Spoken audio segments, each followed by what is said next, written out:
I'm Abigail Galvan. Welcome to a special edition of EWTN Pro-Life Weekly, focused on men, fathers, and grandfathers, and the challenges and opportunities they face in building a culture of life.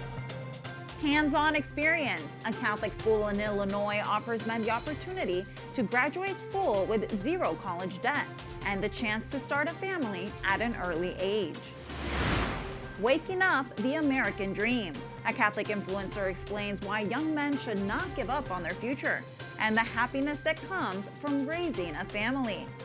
Plus, overseeing their families as patriarchs, protectors, and transmitters of the faith. I'm Alan Holdren here in Beloit, Kansas, where I catch up with one Catholic grandfather who seeks to be all those things, despite his mistakes.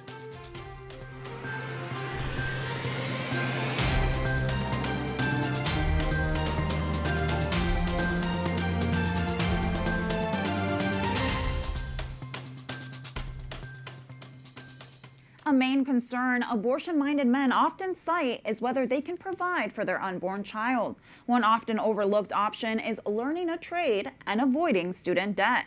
A recently opened men's Catholic college in Illinois is not just training men in the trades, but educating the whole person while avoiding college loans. Damiano College for the Trades is a school for men that combines an associate degree in a Great Books liberal arts curriculum with classes and outside work in skilled craftsmanship. Students also graduate the 3-year program having learned a trade in a faith-filled environment with zero debt.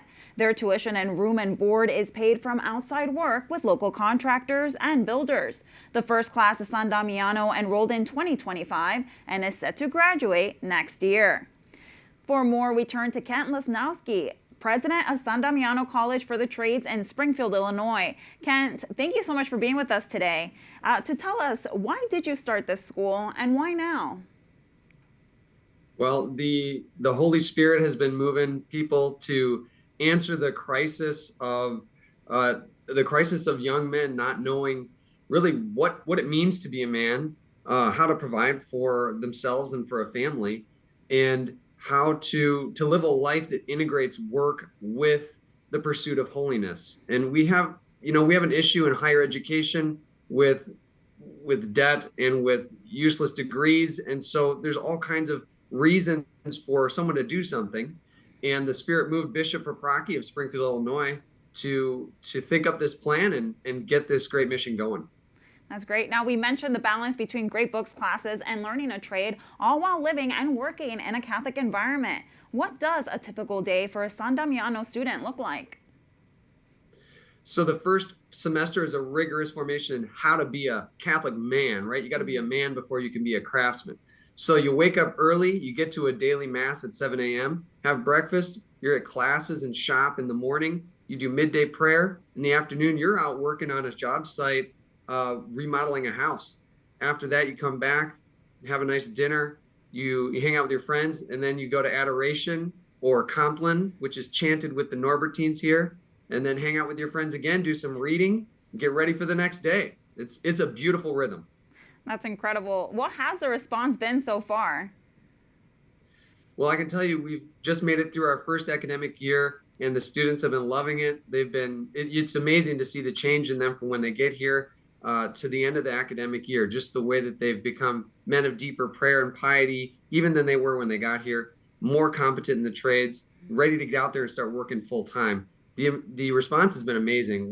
We've got people lining up to try to get into next year's class, and we're already at 20 committed students for next year. Congratulations, that's incredible. Now, your school also offers Tradies for Life. Tell us about this pro-life initiative.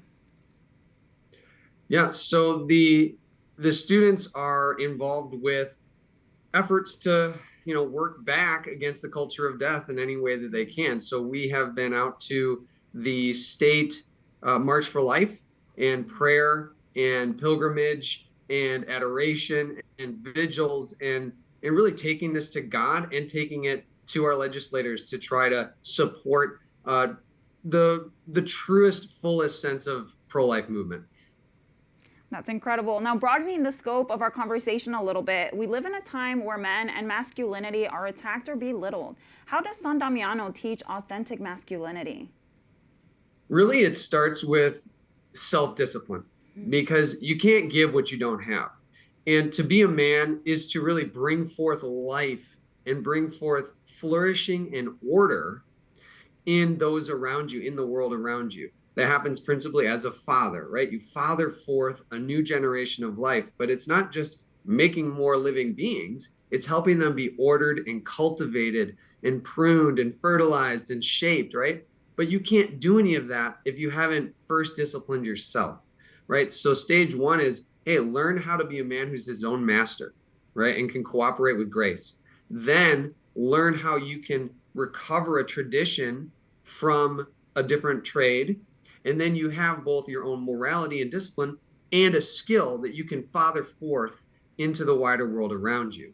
So a lot of guys spend a lot of time looking for Mrs. Right. We're more focused on helping them become a man worth marrying. I love that. And you mentioned earlier when you were describing a typical day for a student that there was a lot of opportunity for just friendship and leisure together. Can you explain the importance of male-to-male friendships in the culture today? Yeah, I think we're sort of afraid of male-to-male friendships these days for some reason or other. I'm not sure why, but we're afraid of men being open and vulnerable with each other.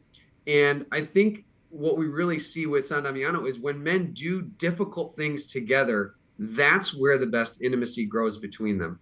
They know that they can share in the hard times, they can hold each other accountable, and they can make it through pushing each other up toward the goals that they share in common. So even if that takes place on the sports field, it's going to translate then to making sure that your friend gets to adoration, right? It's going to making sure that your friend goes to spiritual direction, right? That he gets to class on time. But all of it has to start with doing challenging things together. It's the softness that is the real problem that's breaking us apart among men. And Kent, what are some of the upcoming projects or programs that you're most excited for? Well, I'm really excited for this fall where we're going to be buying some houses downtown and looking to remodel them so that they can elevate the community and become a space for first-time home buyers. We're also researching how to start leaning into our church restoration program even more richly with doing an organ restoration in a church. Super excited for that. Well, Ken, thank you so much for your work and your mission. My pleasure. Thanks so much for supporting us. The opportunity to learn a trade comes amid doubt about the American dream, also known as the idea that hard work pays off. Ahead of America's 250th birthday next month, the Times of London asked the marketing group YouGov to examine attitudes towards the American dream. The polling found 61% of U.S. citizens believe in the concept, but 59% say it is less attainable overall than it was even a few decades ago. And only 17% say their children and the next generation would be better off than the current generation. The findings come amid debate over the role of men in society and the rise of the so-called Groyper movement. Gates Garcia, founder and CEO of We the People Media, LLC, and host of the podcast We the People with Gates Garcia, joins us now. Gates, thank you so much for being with us today. Thanks so much for having me. Glad to be here. All right, Gates, so you've been active on college campuses speaking out against the Groyper movement. Can you tell us what this movement is and what dangers you see that have compelled you to speak out? Yeah, I think it's first important to acknowledge how we got to this point. We had COVID, which sort of shoved all young people indoors, where they moved away from real life communities and resorted to their phones and found identity in their phone. They were stripped of purpose in life, stripped of commitment, stripped of the real world. And so they went looking for answers on their phones, and these movements like the Groypers capitalized on that, and they are profiting off of these young, mostly disaffected men. But what they're essentially saying is tear everything down in society, particularly the two most important institutions that we've had, which is the family and the church. And if you do that for long enough, you wake up homeless one day. They're not providing solutions. They're only trying to identify who they think the bad actors are in this country and causing young men to run away from those institutions to the Groyper movement. What they're doing, a big part of my platform is creating leaders. What they're doing is creating followers. If they lose these men attached to this movement, their movement goes away. So their goal is to keep them disaffected, angry, raging at all these institutions in society, rather than going out like a Catholic or a Christian would and help to keep these institutions as good as they've always been and continue to build them up. That's a great point. And so What would you say are the challenges that you're seeing in keeping young men from getting married and having families and leaning into fatherhood? Well, social media is a big problem.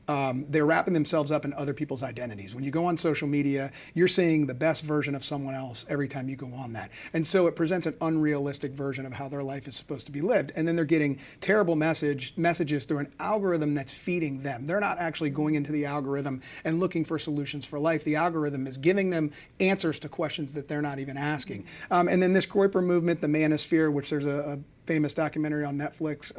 There's a lot of bad actors out there telling men that women are useless. We should just use them, shove them in the kitchen, which is obviously terrible. And we should be the dominant forces in society, when Christ would tell us that we're here to serve. And they don't promote that message. But I think when men realize 10 years down the road that they've spent 10 years wasting their lives applying these policies, that they made a big mistake, and it might be too late. Mm-hmm. And what do you see as men's role in building a culture of life? Yeah, I think men's role in building a culture of life is to be Christ-like, self-sacrificial.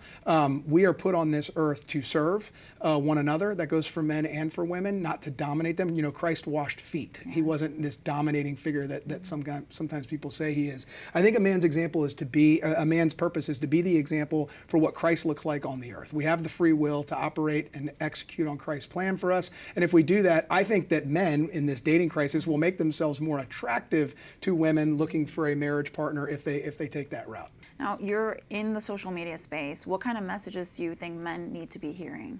Well, I think men need to realize, especially young men, that they have agency.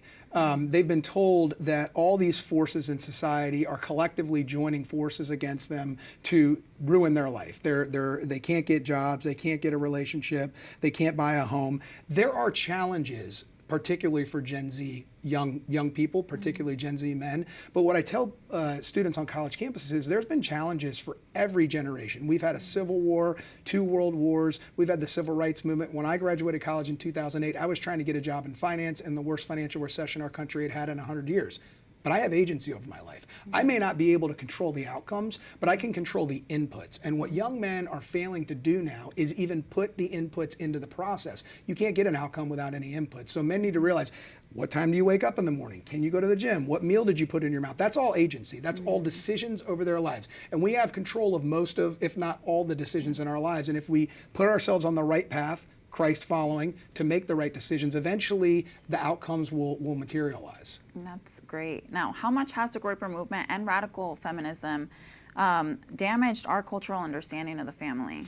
It's been very destructive because, and here's an issue with it. And again, this is something else I say on college campuses. Try applying some of their messaging in the real world. Try it on a date. Try it in a job interview. Try it on the job. I mean, the leader of their movement, Nick Fuentes, has talked about punching women in the face.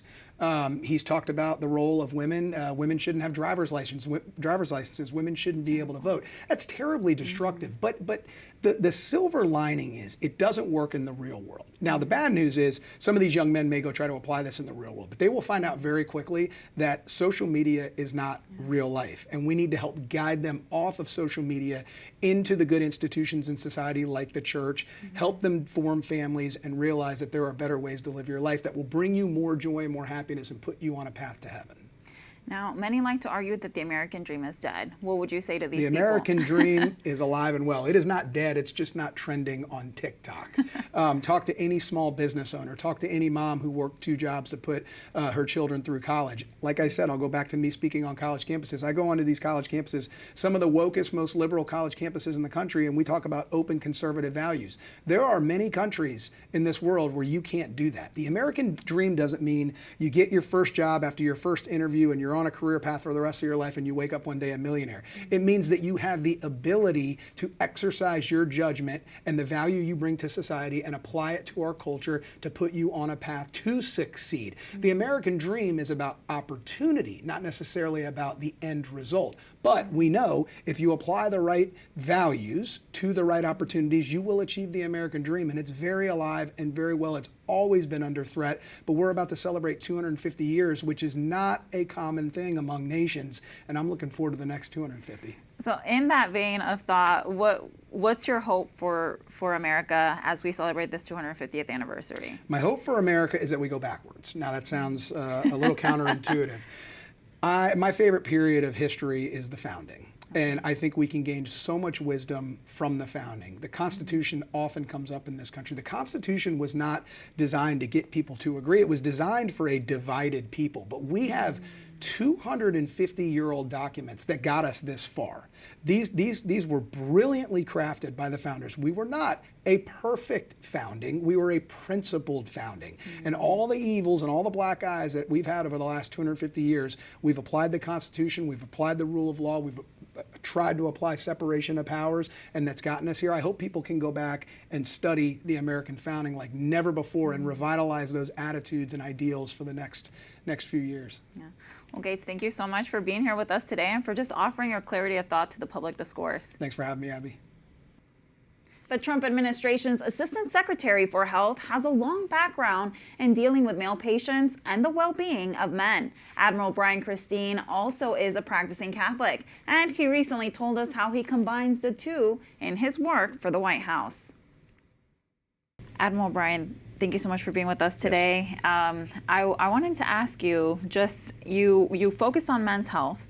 What do you think is the state of men in America today, especially as it relates to their very important role in helping build a culture of life? No, I think that is a great question. As you said, in my practice as a urologic surgeon, my area of subspecialization was men's health. And so I did that for for over 3 decades. I think that in this country, I personally believe that there has been an attack on masculinity in this country. In other words, I think that young men, and men have heard so much, they hear stories about the patriarchy or about toxic masculinity. And I think that's really had a negative effect on men in this country. To have a strong country, you have to have strong families. You have to have strong men standing beside strong women to make strong families. And so I think the attack on men in this country is something that we really do need to talk about and we need to address. Again, President Trump wants strong families. He wants strong men, strong women, and you have to have that, again, to have that nuclear family, and so I think that's incredibly important. I do think that men in this country, because of what they might hear in media or because of what they might hear people say about them, about, again, toxic masculinity, yes. I absolutely hate that term, they might feel, well, what is my role? I will tell you, I've seen a number of young men who come to see me, and they'll say, listen, what I want to do is I want to take care of my wife. I want to take care of my children. I want to take care of my family. I want to work and I want to provide for them. And I want to be a teammate with my wife and again, take care of the family and contribute. And they say, what's wrong with that? What's toxic about that? And there's nothing toxic about that. That's really what we need in this country. The family is so important to have a strong and healthy country. So I agree with your concerns. Yeah. Absolutely. Now, another question is something that has been making the news lately is this whole fight about men competing in women's sports. What do you think has been leading to that motivation for young men? Well, I think it's this gender ideology. You have this what I consider to be a radical and really, really awful ideology that says little boys can be little girls and little girls can be little boys, which we know is not true. But I think those individuals who hold to that ideology, those individuals who hold to those radical beliefs feel that we should eliminate the differences between men and women. So it's fine to have men play in women's sports. Well, it's not fine. It's a disadvantage for the girls. I had the pleasure recently during the March for Life of meeting Riley Gaines. Riley Gaines, the swimmer who has been so courageous, who really stood alone for the longest time and said, this isn't right. And I respect her so much for that. It's not right. That's why you have boys sports and girls sports. I have a daughter. I have 2 granddaughters, and in a few days I'm going to have a grandson, so praise God. Praise but, God. My granddaughters, do I want them having to compete against boys? It's just not fair. It's just not fair.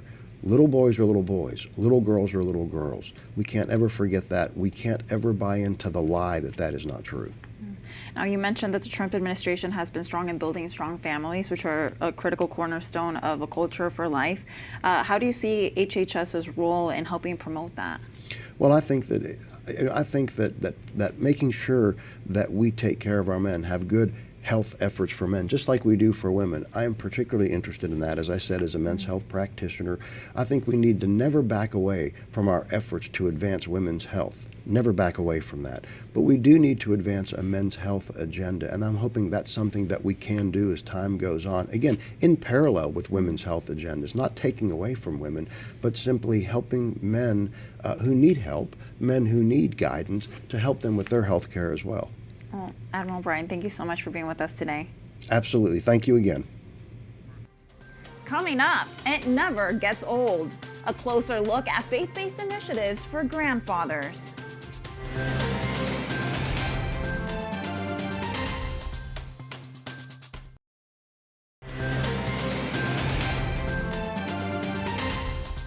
Welcome back to a special edition of EWTN Pro-Life Weekly. I'm your host, Abigail Galvan. Grandfathers oversee their families. They are men of action, men of dignity in a different phase of life. Fatherhood is often talked about, but what does Catholic grandfatherhood look like? EWTN contributor Alan Holdren has more. Just like all the stats tell us that when a father's involved, it makes such an enormous difference in the faithfulness of the kids. Grandfathers bring a certain gravitas and importance to that relationship, and kids listen. Here in Des Moines, Iowa, at the Forge Men's Conference earlier this year, emphasis was placed on well-lived grandfatherhood. Catholic speaker Dan Spencer, a grandfather 16 times over, is educating and equipping men to pass along the faith to their grandchildren. Communication is a big piece of this, obviously, and prayer and being there and being present at our events, leading them to virtuous activities. Everything doesn't have to be religious per se, but if you can encourage the development of virtue and manliness in a young man, they really take that to heart from a grandfather. In building a culture of life, how does a grandfather influence that? Talking about the life issues are important, as these are just standards for Catholic families. These aren't options for Catholic families. So very early, we raised them with this is what this family stands for. It's part of the family culture, and then it becomes they own it. But it really is not just all of a sudden we're pro-life or something like that. There's a whole family culture. Then when grandkids come on, they hear those conversations. Another strategy, coming together. We do Sunday night dinners together. And those are the kind of conversations that ensue. So that's the promotion of life, not just as an issue, but as a cultural reality for a Catholic family. Grandfathers, protectors, patriarchs, and transmitters of the faith. Roles played out in millions of families, not just in Des Moines, of course, but across the nation and the world. Places like the DeClaire family residence here in Beloit, Kansas. Gary DeClaire has 8 grandchildren and just recently became a great-grandfather. He and his wife, Emma, host a weekly family dinner with their 2 daughters and their families on Sundays. That ritual has become key to the success of our family. There are at the minimum of 3 conversations going on at the same time.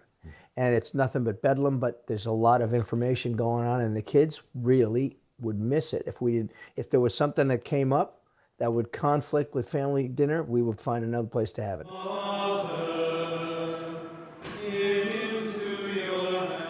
Gary was in the Air Force Band and led the chapel choir for decades, and continues to be involved in parish and community music programs. He's also a recovering alcoholic, sober now for 15 years. It's God's grace that has kept him in his family's life. You reach your bottom.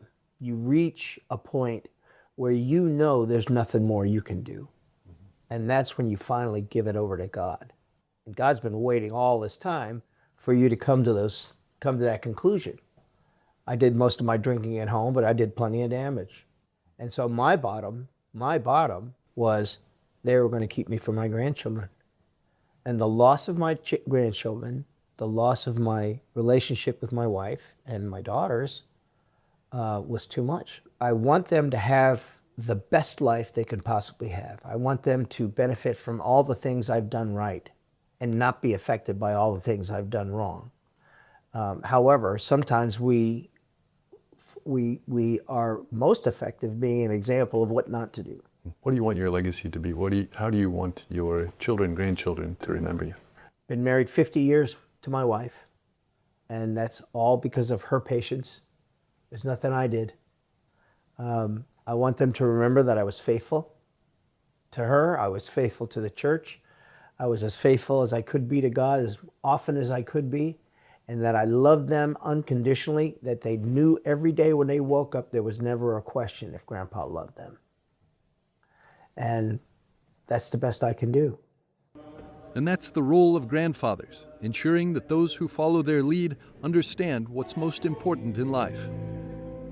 Between Des Moines, Iowa and Beloit, Kansas, Alan Holdren, EWTN Pro-Life Weekly.